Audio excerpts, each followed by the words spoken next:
갈라디아서 5장 2절서부터 15절까지를 보도록 하겠습니다. 찾으셨으면 함께 읽겠습니다. 보라, 나 바울은 너희에게 말하노니 너희가 만일 할례를 받으면 그리스도께서 너희에게 아무 유익이 없으리라. 내가 할례를 받는 각 사람에게 다시 증거하노니 그는 율법 전체를 행할 의무를 가진 자라. 율법 안에서 의롭다 함을 얻으려 하는 너희는 그리스도에게서 끊어지고 은혜에게서 떨어진 자로다. 우리가 성령으로 믿음으로 쫓아 의의 소망을 기다리노니 그리스도 예수 안에서는 할례나 무할례가 효력이 없되 사랑으로서 역사하는 믿음 뿐이니라. 너희가 다름질을 잘 하더니 누가 너희를 막아 진리를 순종치 않게 하더냐.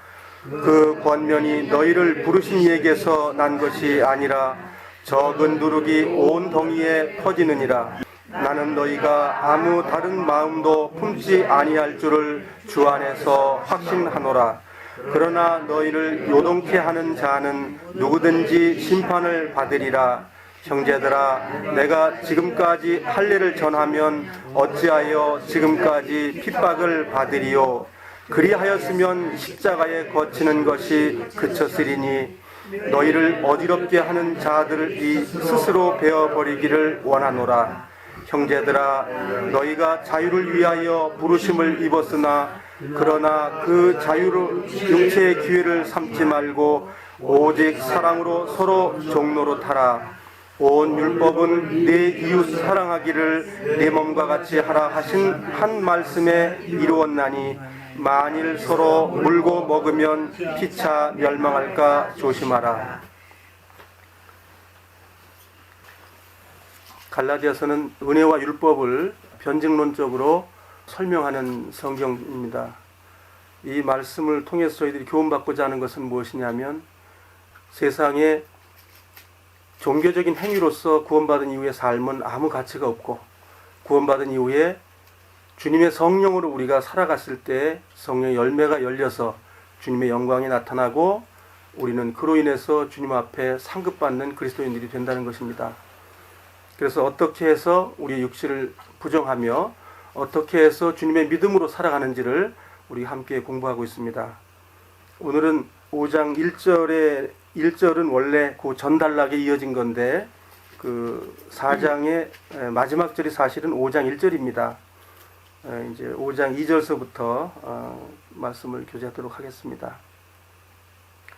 2절, 보라, 나 바울은 너희에게 말하노니 너희가 만일 할례를 받으면 그리스도께서 너희에게 아무 유익이 없으리라. 갈라디아 공부를 안 하신 분은 좀 이해가 안 될 수 있지만 갈라디아 식구들이 문제가 무엇이었냐면 할례를 받음으로써 구원받는다는 그 다른 복음을 받았습니다. 그 복음을 받고 열심히 할례를 행하려고 그러고 율법을 행함으로써 의로워지려고 구원받은 분들이 예루살렘에서 온 거짓 사도들의 말을 듣고 자기들의 삶을 거룩해 보려고 애를 많이 썼던 그런 상황에서 사도 바울이 갈라디아 구원받은 식구들에게 권면하고 책망하는 말씀입니다. 곧 이것은 구원받은 지금 현재 우리에게 적용되는 말씀입니다. 우리는 과연 구원받은 이후에 성령으로 살고 있는지요? 아니면 주변의 교단과 교리와 사람의 말로써 우리가 신앙생활을 하고 있는지요? 우리는 이 두 가지 부분에 대해서 어느 쪽에 서 있는지를 우리는 봐야 됩니다. 그래서 율법이 무엇이며 또 할례가 무엇인지 은혜가 무엇인지를 확실히 알았을 때 우리 삶 속에 그리스도의 열매가 맺히게 됩니다. 할례를 처음 제정하신 분이 하나님이셨고 하나님께서 아브라함을 통해서 할례라는 제도를 줬습니다. 그 할례의 제도를 한번 보겠습니다.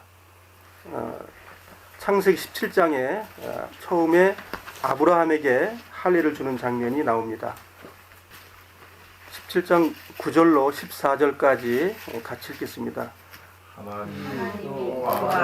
이르시되 그런즉 너는 내 언약을 지키고 내 후손도 대대로 지키라.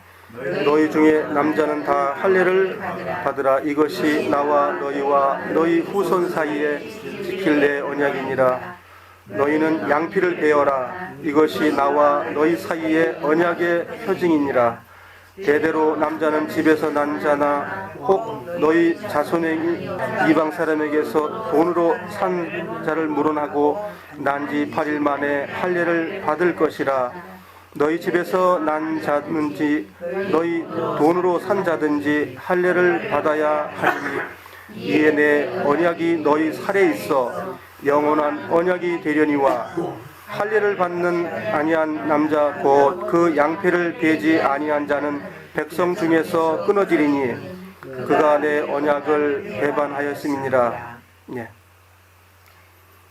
하나님께서 믿음의 조상인 아브라함에게 할례를 행하라고 이제 말씀을 하셨습니다. 이 할례를 하라고 그 명령을 받은 것은 99세 때였는데 아브라함이 갈대아우를 떠날 때가 65세였습니다. 65세에 떠나서 34년 후에 양패를 베는 그러한 일이 하나님께서 명령으로 주어졌습니다. 그래서 아브라함은 그 말씀을 의지하고 양패를 베는 일이 있습니다. 23절, 27절까지 마지막 절까지 읽겠습니다. 이에 아브라함이 하나님이 자기에게 말씀하신 대로 이 날에 그 아들 이스마엘과 집에서 성장한 모든 자와 돈으로 산 모든 자 곧 아브라함의 집 사람 중 모든 남자를 데려다가 그 양피를 베었으니 아브라함이 그 양피를 베을 때는 99세였고 그 아들 이스마엘이 그 양피를 베을 때는 13세였더라.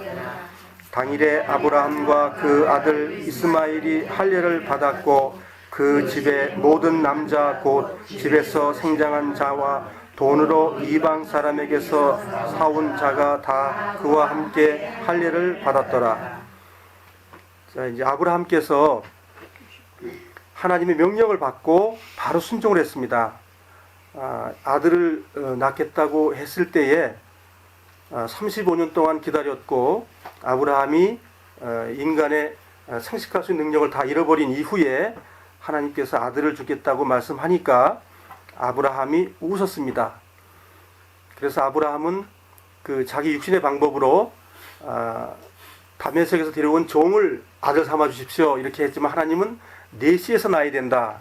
두 번째 사례의 여종을 통해서 하갈을 취하고 거기서 아들을 얻었습니다. 그 아들이 이스마엘이 되겠죠.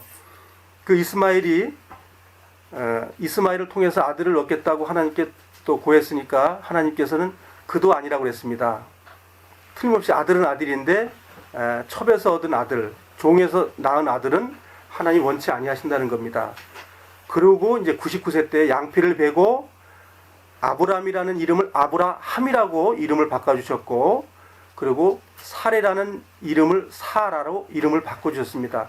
그러고 하나님께서 큰 행사의 믿음으로 결국은 양피를 베는 일을 순종한 것입니다. 아브라함의 믿음의 꽃이라고 할 수 있는 거의 앞단계에 와 있는 거죠. 그래서 결국 약속의 아들 이삭을 이제 얻었고 이삭을 하나님께서 모리아산에서 잡아서 바치라고 했을 때 결국 아브라함이 아들을 잡으려고 했을 때 그것을 하나님께서 보시고 진정으로 내가 나를 사랑하는 줄 알았다 하면서 하나님께서 기뻐하셨습니다. 이 그림자가 무엇이냐면 믿음의 조상이라고 했기 때문에 우리들의 조상입니다.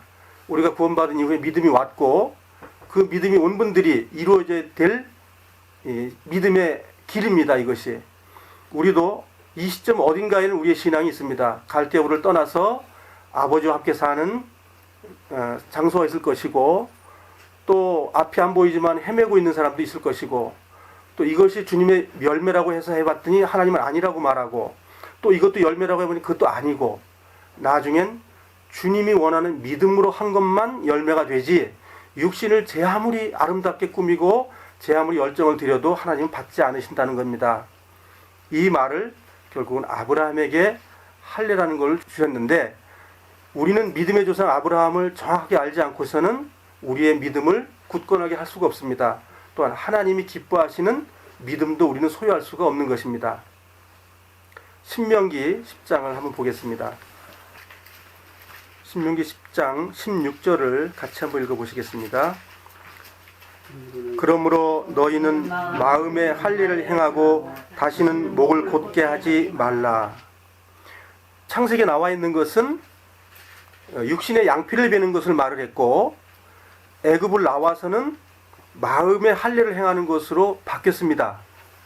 그러니까 할 일을 행할 때 유대인들은 육신의 증표를 만드는 것을 엄청나게 자랑으로 삼았습니다. 나는 할 일을 받았습니다. 하나님의 나는 그 자녀이고 말하자면 정통성 있는 믿음을 가진 사람이다라고 교만한 육신의 자랑거리로 만드는 겁니다. 할 일을 받은 것을. 근데 하나님은 육신의 그 받은 것을 얘기하는 것이 아니고 그 마음 모두, 결국은 아브라함이 자기 아들 백세에 얻은 모리아산의 제단에서 바치는 그 할례를 원했던 것이죠. 그래서 그 할례를 받는 것이 뭐냐면 하나님 앞에 자기를 잘라서 드리는 내용입니다. 결국 그 아들은 아브라함이 약속한 것이 무엇이냐면 그 민족을 이루게 하고 복의 근원이 된다고 했는데 그 아들을 잡아 죽이는 것까지도 아브라함은 순종했다는 것이죠. 그것을 우리는 성화라고 말하는 거예요. 그랬을 때 그 속에서 열매를 맺고 주님이 기뻐하시는 사람들이 되는 것인데, 이 과정 속에, 이 여정 속에 우리의 신앙은 어느 한 시점에 다 있을 겁니다. 그러나 우리는 제일 마지막 단계인 아들을 잡아서 드리는 일까지를 주님이 기뻐하신다는 걸 우리는 아시고, 그 일은 마음속에서부터 이루어진다는 거죠. 그렇게 구약 성경에서는 마음에 할례 받는 것으로도 깨달아졌고 나왔는데도 불구하고 예수님 당시 때에 어떤 일이 있었냐면 율법을 지킴으로써 구원받는다라는 이론이 생겼어요. 그것은 진리가 아닙니다. 그건 은혜가 아니에요.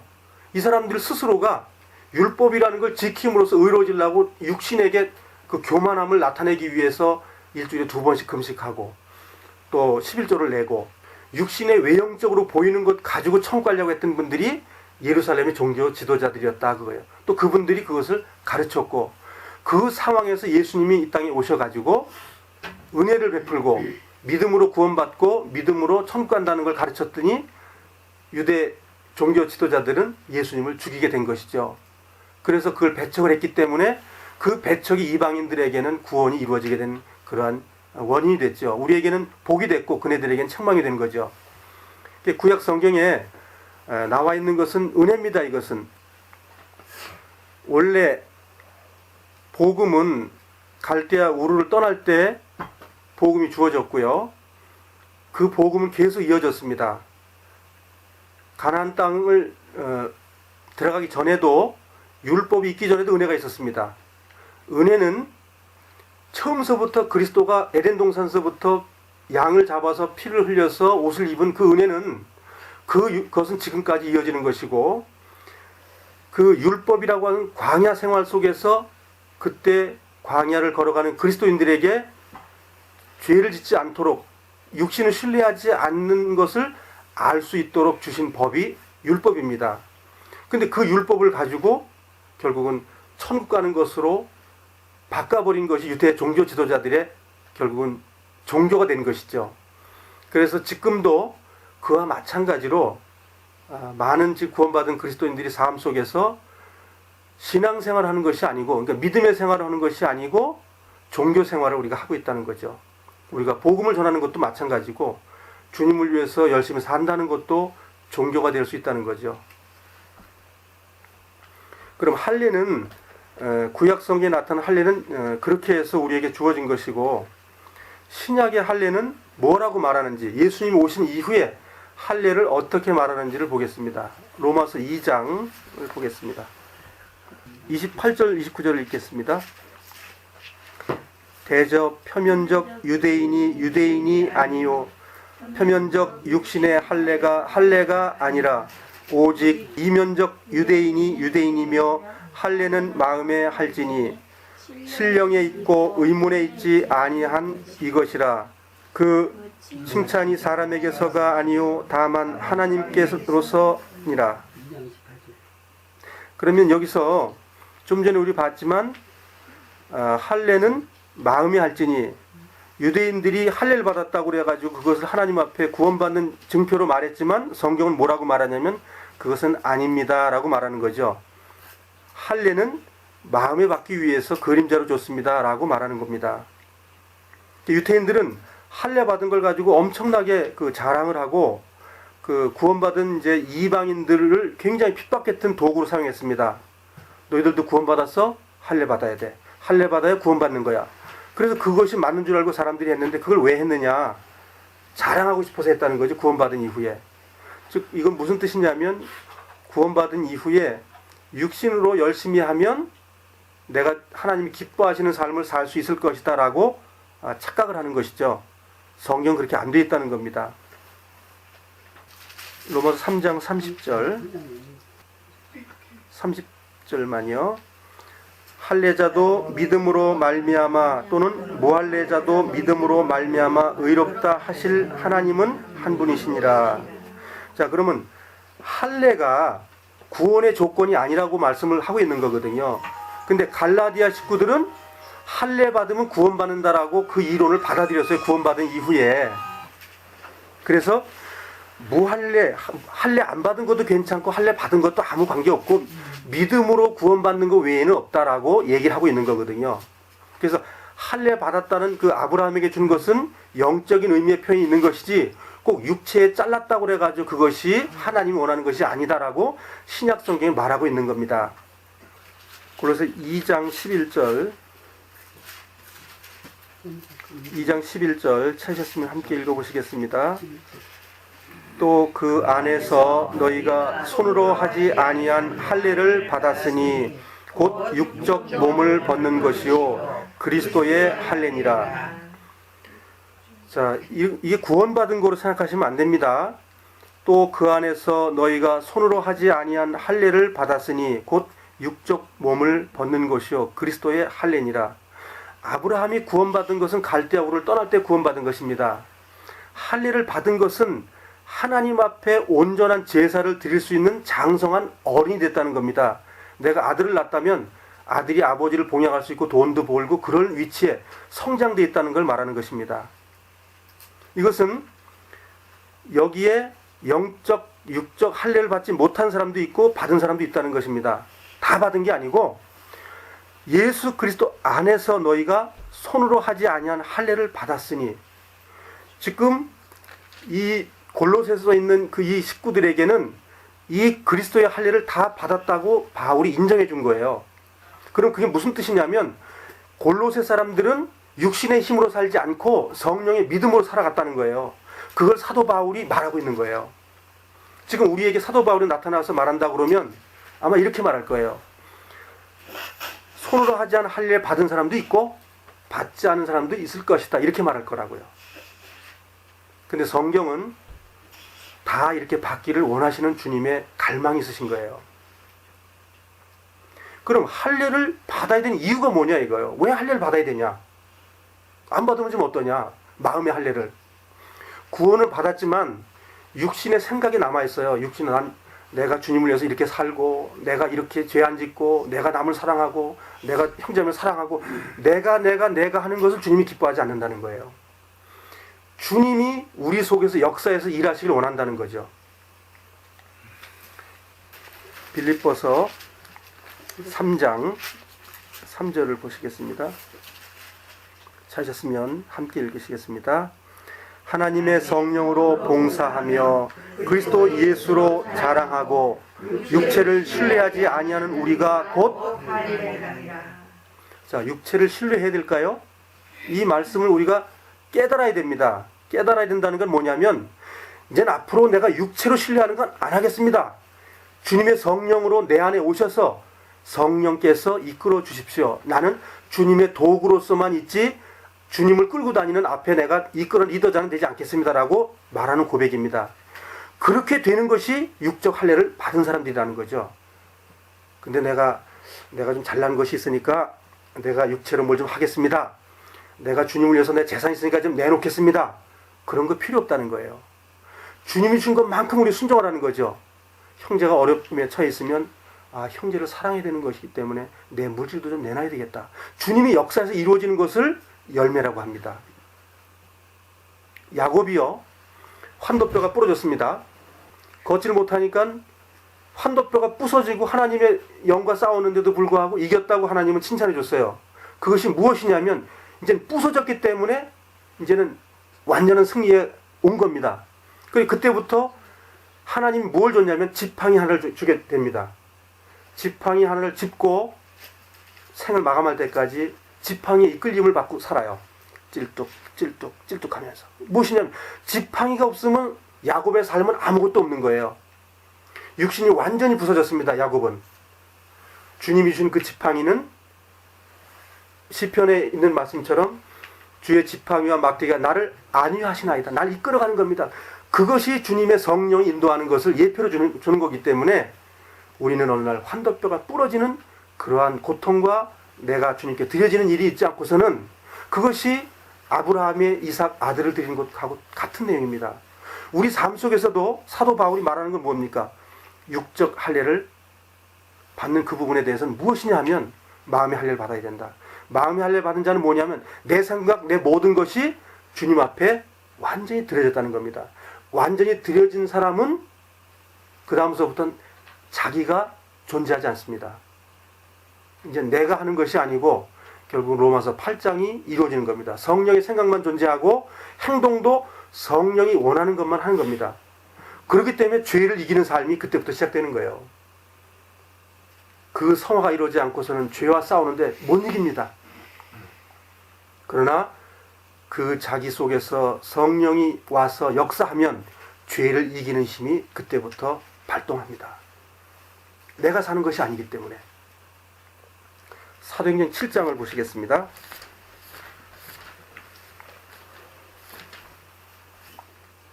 사도행전 7장 51절을 보겠습니다.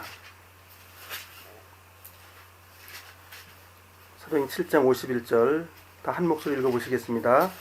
공이 곧 왕과 그의 할례를 받지 못한 사람들아, 너희가 항상 성령을 섞여 너희 조상같이 너희도 그렇다. 예. 지금 구원받은 그리스도인들이요, 목이 곧다고 주님께 책망하시는 내용이 뭐냐면, 구원받으면 내가 할 줄 아는 거예요. 내가 구원받았으니까 주님의 성령의 능력을 내가 행할 수 있을 것이야. 내가 구원받았는데 구원받으니 30년 됐는데 왜 못해? 그건 아직도 어린아이인 거예요. 주님이 내 안에 와서 역사하시겠다고 성경 모두가 말하고 있고 은혜로 살라고 그랬는데 율법으로 사는 겁니다. 의문.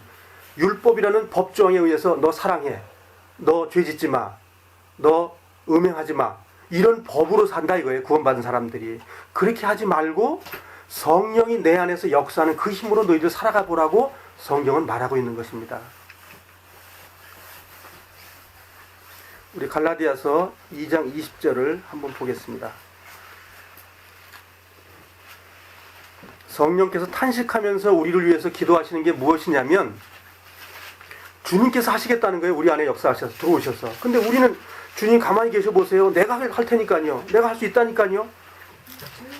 이렇게 말을 하고 있는 거예요. 찾으셨으면 함께 읽으시겠습니다. 내가 그리스도와 함께 십자가에 못 박혔나니 그런즉 이제는 내가 산 것이 아니요 오직 내 안에 그리스도께서 사신 것이라. 이제 내가 육체 가운데 사는 것은 나를 사랑하사 나를 위하여 자기 몸을 버리신 하나님의 아들을 믿는 믿음 안에서 사는 것이라. 그 킹제임스 성경에서는 아들의 믿음으로 산다고 돼 있어요. 우리는 지금 이 성경을 갈라디아서 묵상하는 내용은 내가 하는 것을 배제하고 그리스도의 성령이 내 안에서 역사하는 것을 배워보자 하는 겁니다. 그 일이 이루어져야만이 성령의 열매가 맺혀지기 때문에. 이제 할례가 왜 왔는지 아시겠죠? 예루살렘에서 온 거짓 교사들이 구원받은 사람을 아주 속이기 좋은 에덴 동산에서 똑같은 겁니다. 너 선악과 따먹은 말이 하나님처럼 너 능력 있는 사람 될 거야. 그 말이 온 거예요. 예루살렘에서 와가지고 그 말을 집어넣으니까 귀에 뭐가 들어왔냐면 믿음보다 더 좋아 보이는 육신으로서 더 아주 먹기 좋고 탐스러운 게 나온 거예요. 그 할례, 내가 고추를 자르면 그렇게 좋은 일이 벌어진단 말이야? 그래 됐던 거예요. 육신의 자랑 때문에 할례를 받으려고 했던 겁니다. 주님을 더 섬기려고 했던 것이 아니고 내가 구원받았으니까 더 자랑하고 싶었던 거예요. 그것이 결국은 올무가 된 거거든요. 그러니까 사탄의 역사는 아주 교묘한 거거든요. 3절 내가 할례를 받는 각 사람에게 다시 증거하노니, 자, 할례를 갈라디아 교회들이 받았어요, 자꾸만. 그러니까 그 받은 사람이라면 어떤 일이 벌어지냐면 그는 율법 전체를 행할 의무를 가진 자라. 그러니까 할례 받은 것만 얘기했지 율법에 대한 얘기를 잘 안 한 거예요. 근데 바울은 구원받은 갈라디아 식구들이요, 할례를 받았어요? 그러면 당신은 할례 받은 그 고추 자르는 그것 말고 율법에 전체 다 지킬 의무를 가졌으니까 다 지켜보시오. 그렇게 말하고 있는 거예요. 그 얼마나 황당해요. 그거 하나만 하면 다 될 줄 알았는데 율법을 다 지키라는 거예요. 그랬더니 이제 깨닫게 되는 거죠. 아, 그게 아니었었구나. 은혜만이 되는 건데 그 예루살렘에서 온 거짓 교사들의 말을 우리가 쏘갔다라고 깨닫게 하기 위해 자꾸만 이런 말씀 주신 거거든요. 구원받은 이후에 우리가 내가 무엇을 해야 된다고 말하는 것은 끝까지 율법을 지키려고 하는 겁니다. 육신에 선한 것이 없기 때문에 받지 않으신다고 되어 있는데도 불구하고 내가 구원받아야 된다고 말하는 거예요, 우리는. 그것이 우상 숭배입니다. 그것이 결국은 십계명의 첫 계명에 그것을 우리가 어기고 있는 거예요, 지금. 그런데도 불구하고 열심히 우리는 하고 있다고 그래요. 주님 우리의 심장을 보고 계신데도 우리 육신을 자랑을 해.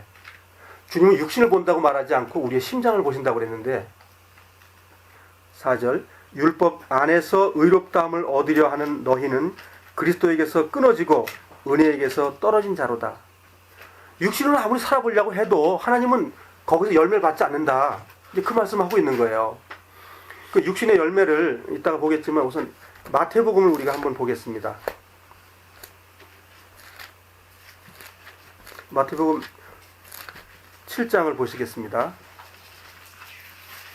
육신으로 살아서 주님 앞에 합당하게 살지 못했던 것과 주님의 영으로 살아가서 반석 위에 집을 짓는 그 두 내용을 우리가 한번 보겠습니다. 마태복음 7장 18절서부터 마지막 절까지 같이 읽어보시겠습니다. 18절 좋은 나무가 나쁜 열매를 맺을 수 없고 못된 나무가 아름다운 열매를 맺을 수 없느니라.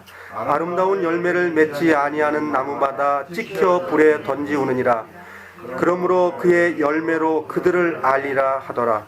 주여 주여 하는 자마다 천국에 다 들어갈 것이 아니요 다만 하늘에 계신 내 아버지의 뜻대로 행하는 자라야 들어가리라.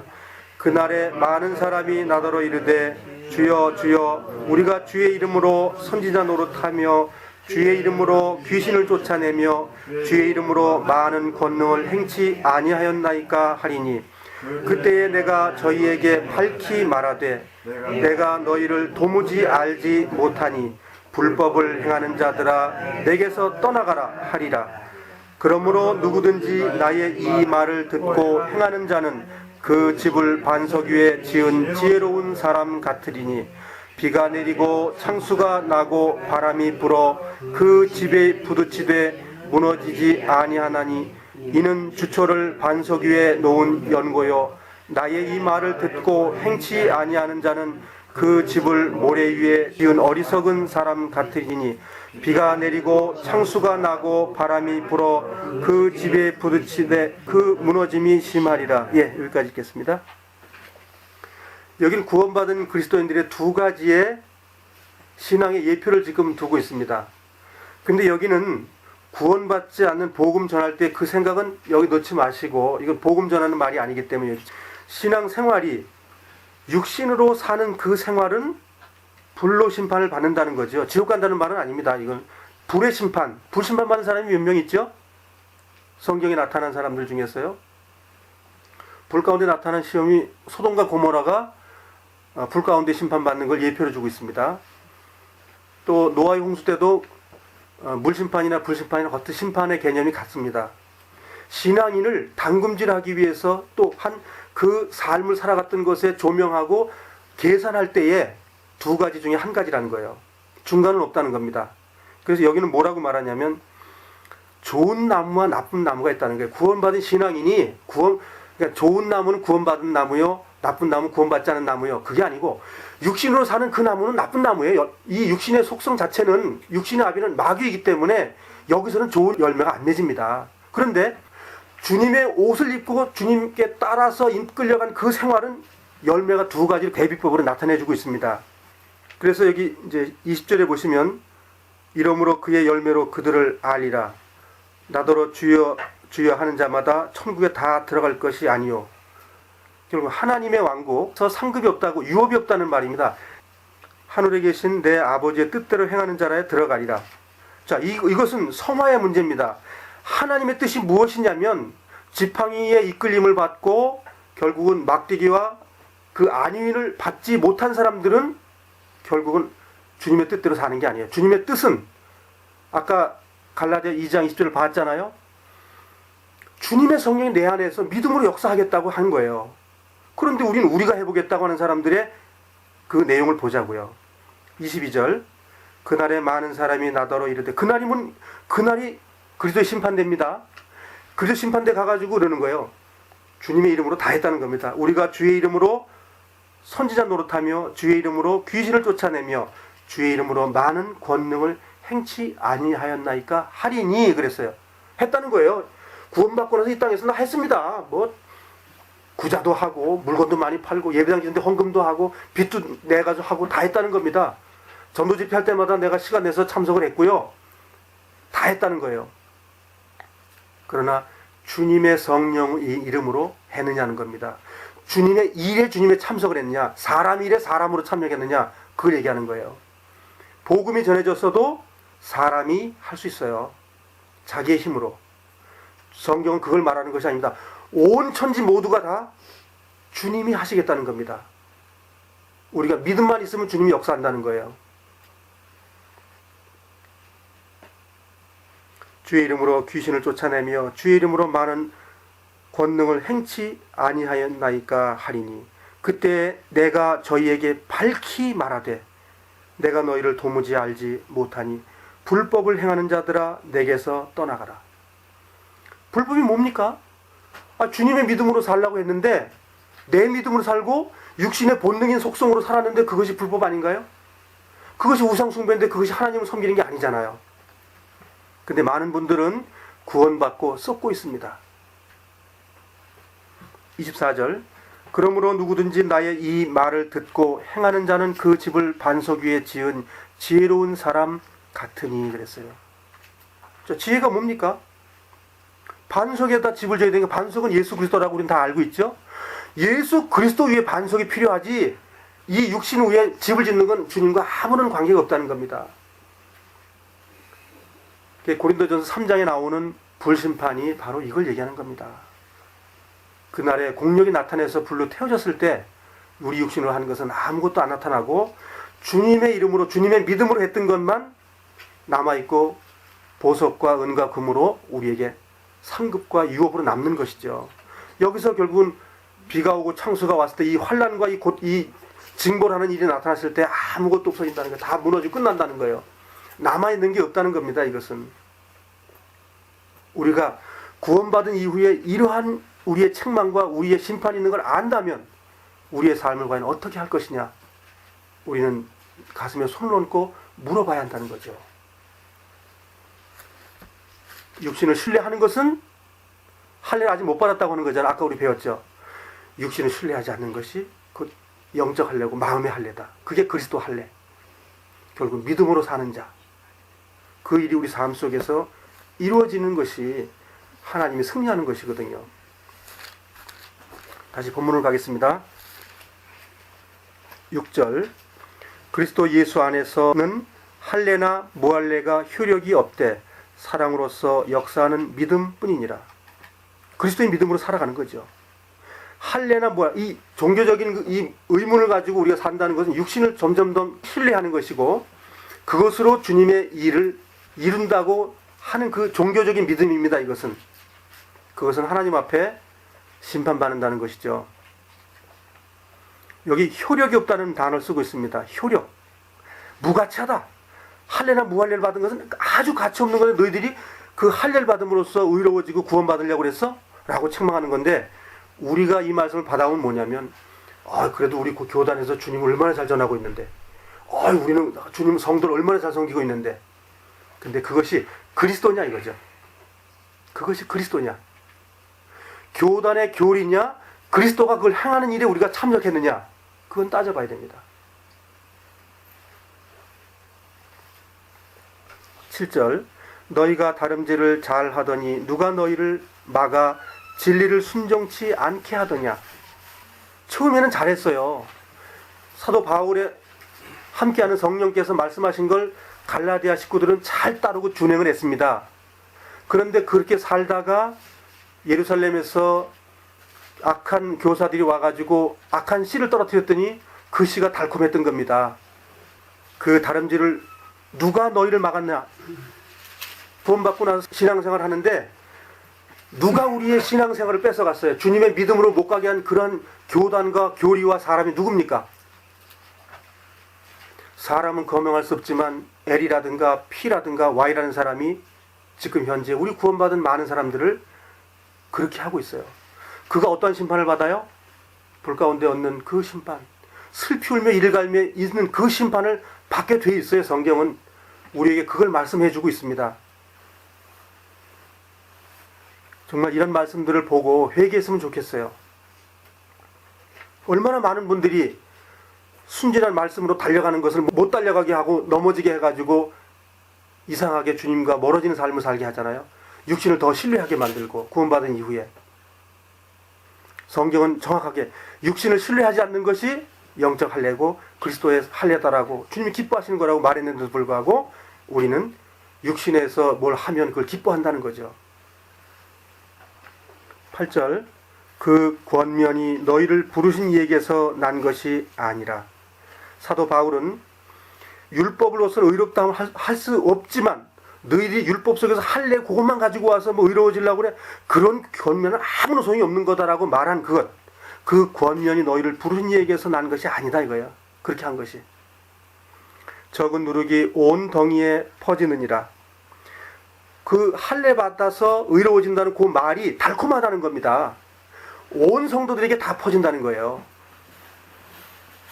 복음 전도 집회 한다고 그러면 그냥 막 몰려오고 막 그냥 뭐 해외에 예배당 줘준다 그러면 돈 다 그냥 끌어들이고, 예배당이 커진다 그러면 성경 없는 걸 가져오지 말라고 그랬는데도 불구하고 빚을 지고 차입을 하고 은행에서 이자를 내오고, 그래서 갖다 주고 나서 그리고 교회당 줘도 잘했대요. 주님이 이랬다고 그러잖아요. 만일 성경에서 그러한 단어가 성경적이라고 그러면 성령이 충만했던 초대교회는 아마 빌딩을 수없이 많이 지었을 거예요. 근데 그땐 그런 거 안 지었거든요. 결국 우리는 다른 이론을 받았기 때문에 성령이 역사하지 않는 다른 걸 하고 있어요. 우리의 사람, 육신이 행복한 것을 짓고 있다고요. 예배당 빌딩 5,000평 지어봐요.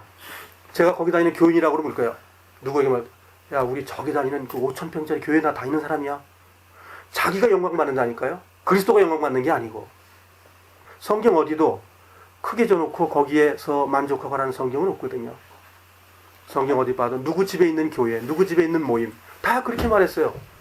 만일 그것이 틀리다 그러면 그거 쓰면 안 되는 거예요. 후대에 만일 빌딩을 짓고 모이는 모임이 성경적이라고 그러면 그 성경은 없어야 돼요. 누구 집에 있는 교회가 모였느니라, 교회들이 모여서 교제했느니라, 이런 말씀 없어야 맞다고요. 성경은 예나 지금이나 변화가 없어야 맞습니다. 진리는 같아야 되는데 역사적으로 시간이 바뀌었기 때문에 그땐 그랬지만 지금은 아니라고 그러면 성경은 거짓된 거예요. 10절, 사도 바울이 안타깝게 말하고 나서 자기를 말에 한 걸 가지고 이제 받아들일 걸 알고 자유로 하는 말씀입니다. 나는 너희가 아무 다른 마음도 품지 아니할 줄을 주 안에서 확신하노라. 사도 바울의 말을 믿지 않으면 뭐 소용없는 거죠. 그러나 사도 바울은 옛날에 너희들이 다름질을 잘했으니까 내가 이런 말을 너희들에게 권면하면 너희들이 다시 돌이킬 것을 난 믿는다. 그 뜻을 지금 하고 있는 겁니다. 너희를 요동케 하는 자는 누구든지 심판을 받으리라. 자, 심판 받는다고 되어 있죠? 누구든지 심판을 받는다. 여기 누구든지니까는 어떤 사람이든지 다 심판받는다고 말한 겁니다. 지금 예루살렘의 종교 지도자들이 말한 그런 것 비슷한 교리를 누가 설파하고 말을 했다 그러면 누구든지 심판받는다는 거죠. 근데 우리 중에 이렇게 심판받은 사람이 너무 많습니다. 지금 예배당을 수없이 많이 짓고 해외에 수없이 많은 선교사를 내보내고 해외 예배당을 많이 지어준다 하더라도 그것이 주님이 역사한 것 아니고 교단과 교파와 교리 속에서의 일이 이루어졌다면 그 또한 누구든지 속에 들어가는 사람이 되겠습니다. 그 사람은 심판을 받습니다. 이 심판은 아까 예수님이 산상수훈에서 말씀하신 그 불 가운데 받고 슬피 울며 이를 갈며 있는 그 속에 있는 그리스도인이에요. 열 처녀에 나오는 다섯 처녀는 슬기롭고 다섯 처녀는 슬기롭지 못한 처녀의 비유가 되겠는 거예요. 기름을 준비하지 못한 그리스도인들, 자기의 의로 살아갔던 그리스도인들, 결국은 혼인잔치에 못 들어갑니다. 우리는 마음의 할례를 받은 자로서 정말 주님이 역사할 수 있도록 우리를 내드린 그들이 곧 하나님의 아들들이거든요. 그들 속에서 주님이 역사하십니다. 11절 형제들아 내가 지금까지 할례를 전하면 어찌하여 지금까지 핍박을 받으리요. 사도 바울이 이제 예루살렘에 있는 종교 지도자처럼 똑같이 여러분들 할례 받으십시오. 그래 구원받습니다라고 말하면 내가 왜 핍박받고 돌에 얻어맞고 왜 그렇게 하냐. 은혜로 구원받는다는 거 말했기 때문에 내가 지금까지 핍박받고 있는 것이다. 너희들은 핍박을 피하기 위해서 할례 받았다는 거예요. 유대의 종교 지도자들이 하도 핍박을 많이 하니까 핍박 안 받기 위해서 할례를 받는다는 거예요. 자기 자랑도 있고 핍박도 벗어날 수 있고. 그러니까 한 가지를 함으로써 두 가지 이익을 얻는 거예요. 일석이조로 얻기 때문에 하려고 했던 겁니다. 근데 사도 바울은 그렇게 하면 핍박 안 받아 좋지만 예수 그리스도 영하고는 아무런 관계가 없는 것이다. 그 얘기를 하고 있는 거죠. 십자가에 거친다고 하는 것은 십자가의 고난, 십자가의 덫 이런 걸 당하지 않고 살 수 있는 것인데도 불구하고 나는 그 할례를 전하지 않기 때문에 내가 지금까지 고난받고 있다. 그러니까 내가 고난받은 것처럼 너희들도 고난받는데 그렇게 어렵게 생각하지 말아라. 고난 좀 받아라. 그렇게 갈라디아 교인들에게 말하는 것처럼 지금 성경은 우리에게 그렇게 말하고 있는 거예요. 고난 받아라. 고난 받아라.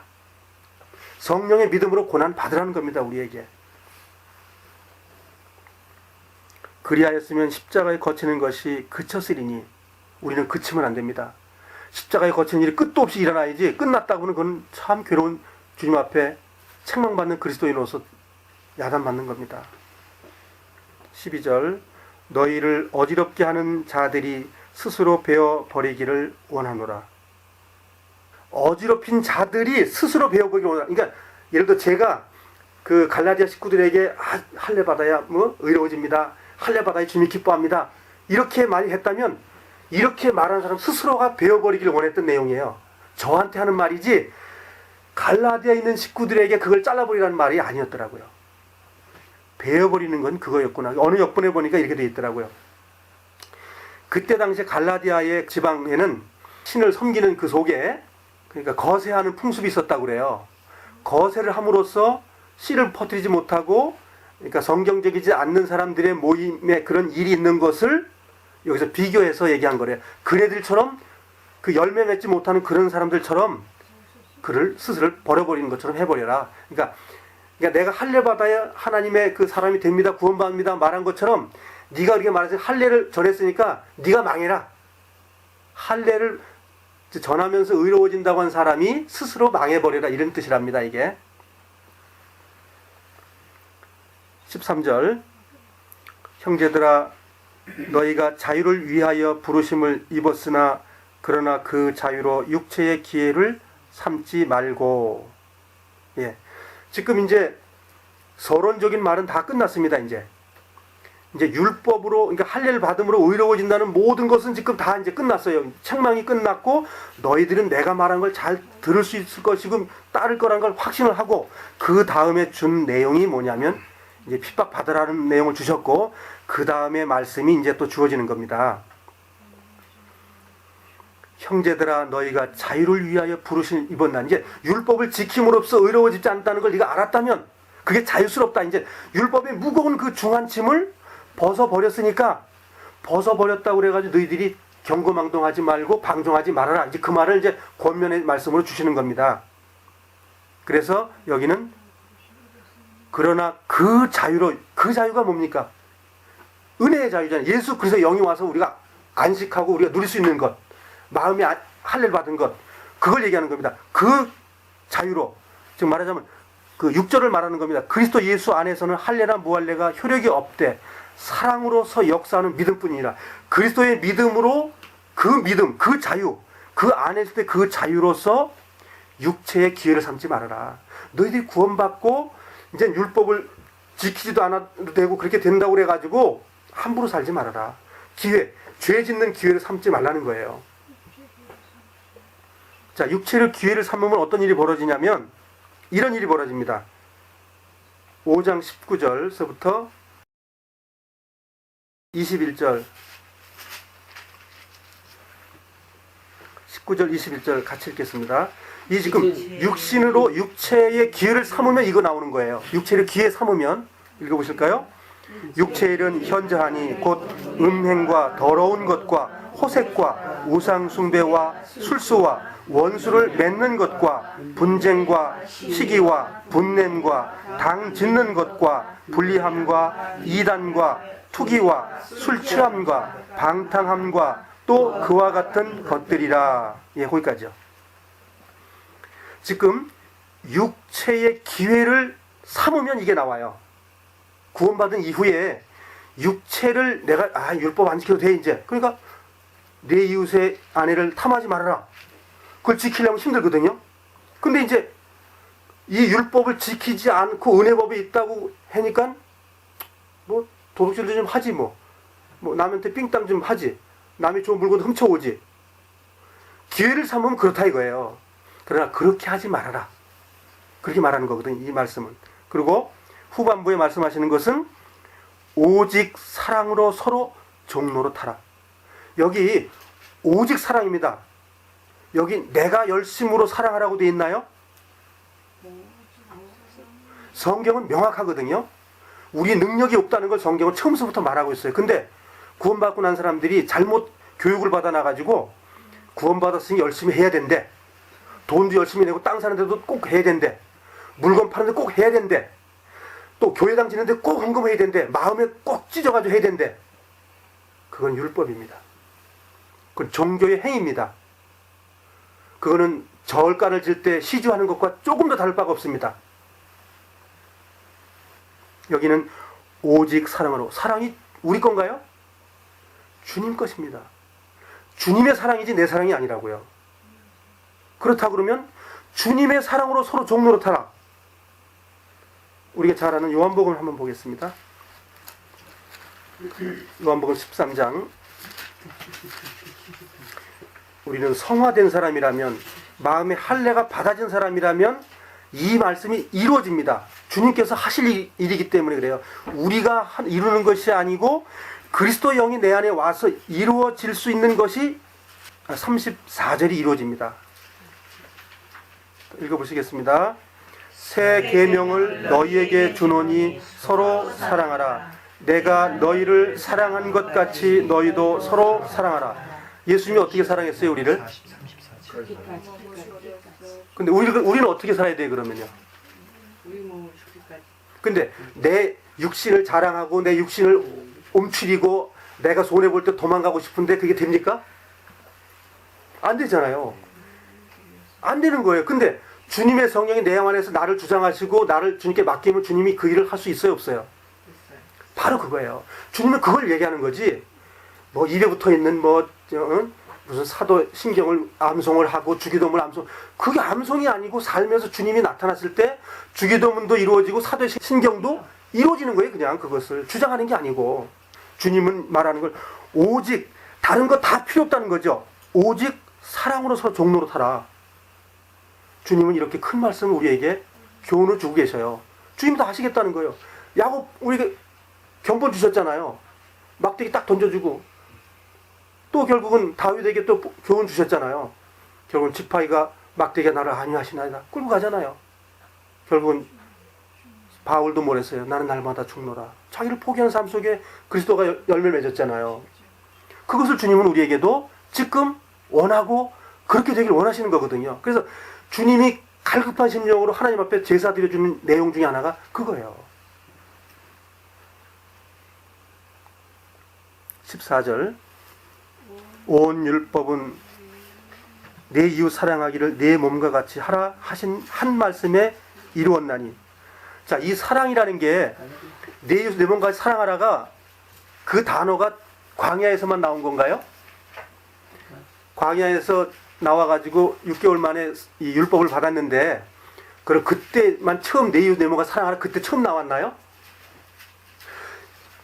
창조부터 있었어요. 이거는 창조부터 있었는데 말하자면 명문화에는 의문을 만든 것은 광야에서 준 거예요. 의문 준 것은 문법으로 그러니까 글로서 준 것은 그때 처음이에요. 근데 글보다 더 위대한 것이 뭐냐면 은혜의 법이에요. 그리스도의 사랑의 법은 그것보다 엄청나게 뛰어나서 그 높이에 있는 거거든요. 그럼으로써 우리의 삶 속에서 내 이웃 사랑, 내 이웃은 성경에서 뭐라고 되어 있나요? 내 이웃부터 정리하자고요. 저 구원받지 않은 저 옆에 계신 분이 내 이웃인가요? 그분도 내 이웃 아닌 수는 아닌 건 아니지만 여기서 말하는 내 이웃은 그것이 아니에요. 구원받은 하나님의 피부님을 발린 형제 자매. 그거는 율법이 이루어지는 게 우리 삶 속에서요. 억지로가 아니고 그냥 되는 거예요. 이거는.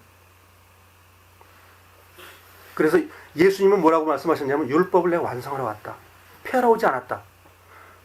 근데 복음주의자들은 이렇게 말하지 않고 그건 다 그리스도 안에서 끝났습니다. 폐해버린 걸로 말해버리니까는 성경이 안 풀립니다. 지금도 계속 진행형이거든요. 구원받은 그리스도인 속에서는. 우리 발 밑에 있어요. 우리 율법이란 구원받기 전에는 어렸을 때는 머리 위에 있었지만 우리가 성장하면 이 머리 위에 있는 걸 쫓겨나가지고 발 밑에 가서 우리가 밟고 다닙니다. 그것을. 결국은 이삭이 장성에서 젖 먹는 걸 띄었을 때 결국은 그 율법이라는 것을 도망가게 돼 있고 그것을 뛰어넘는 삶이 영적으로 주님이 우리 삶 속에서 이루어주신 일이 이루어지는 거죠. 그래서 우리는 책망받지 않고 심판받지 않으려면 그리스도의 사랑으로 종로로 타고 그리스도의 사랑으로 우리 형제자매를 섬기지 못한다면 그건 불 가운데 시험받는 고통이 있습니다. 정말 가까이 있는 내 이웃을 주님의 이름으로 정말 사랑하냐 이거예요. 주님이 이렇게 말했어요. 마태복음 10장에 형제에게 물 한 대접 하는 것도 상을 잃지 않는다. 그 얼마나 큰 말씀이냐고요. 그 물이라고 말하는 건 깨끗한 걸 얘기하는 겁니다. 육신에 찌꺼기 들어가지 않는 사랑. 그걸 주님은 말하고 있는 거거든요. 그러한 물로서 성도를 대접하고 있느냐. 육신 것 아니고 주님의 믿음으로 그 일이 이루어 나간다면 우리는 천국에서 기업이 있고 우리의 상급이 있고 주님과 동급 속에 들어가는 것이고 우리가 그 믿음으로 살지 아니하고 내 육신을 위해 살았다면 결국은 혼인잔치에 못 들어갑니다. 반석의 것이 아니기 때문에 그렇습니다. 그러니까 이 율법이라고 말하는 것은 이 사도 바울은 뭐라고 말했냐면 14절 15절에서 하찮은 것이다. 구원받은 그리스도인들은 다 이루어지는 삶이고 구원받지 못한 사람들은 당연히 못 이룬다. 그 힘이 안 왔기 때문에 우리 구원받은 사람은 이길 수 있는 힘이 왔고 죄를 안 질 수 있는 영이 와 계셔요. 죄를 통제할 수 있어요. 우리는. 그런데 구원받은 사람이 죄를 밥 먹듯이 한다. 구원 아닐 수도 있고 연약해서 실족할 수도 있고 둘 중에 하나입니다. 우리는 죄를 이길 힘이 와 있어요.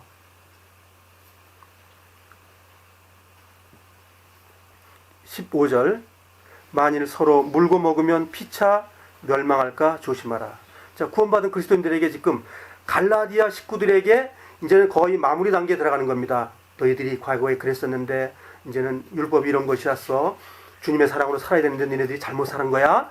쭉쭉 설명을 해준 거예요. 그러면서 주님의 사랑으로 서로 살아가는 것이 제일 중요한 거야 라고 지금 말하고 있는 거거든요.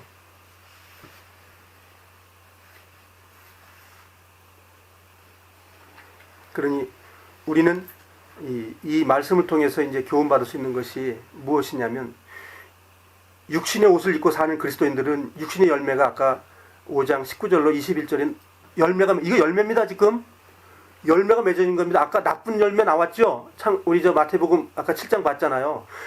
나쁜 열매 맺는 사람도 육신에 있으면 이런 열매 맺어요. 자, 그러면 서로 사랑하고 그 주님의 믿음, 결국 6절에 나와 있는 그 역사, 사랑으로 역사하는 그 믿음으로 살아간 사람들의 그 열매가 뭐냐면 바로 22절, 23절이 우리 삶 속에서 일어납니다. 한번 볼까요? 22절 읽어보시겠습니다. 23절까지. 오직 성령의 열매는 사랑과 희락과 화평과 오래 참음과 자비와 양선과 충성과 온유와 절제니 이 같은 것을 금지할 법이 없느니라. 예. 우리 구원받은 그리스도인들의 삶 속에서 이 열매가 나타나야 우리는 혼인잔치에 들어갑니다.